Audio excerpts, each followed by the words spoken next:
c'est deux inutiles sur un tout petit banc, juste assez grand pour leurs deux paires de fesses. Et ils vont remplir le vide de leur existence par leur imaginaire. Et les outils de récit, c'est la danse, le mime, le clown et le théâtre gestuel. Parler de la solitude, dans un premier temps, ça peut pas paraître hyper drôle.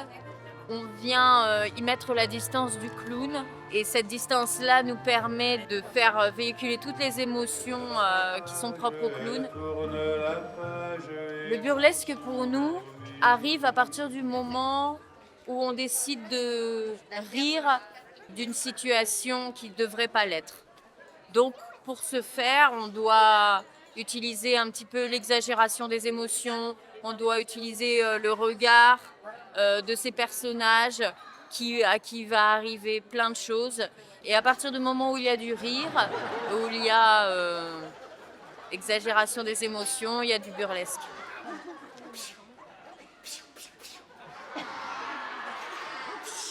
La force du théâtre sans parole, c'est de pouvoir être universel.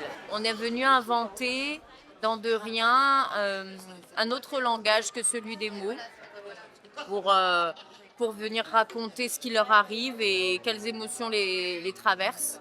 Et donc je pense, en tout cas notre pari, c'est que tout le monde, quelle que soit sa culture et sa langue, peut nous comprendre, peut nous suivre et peut être en empathie avec ces deux riens.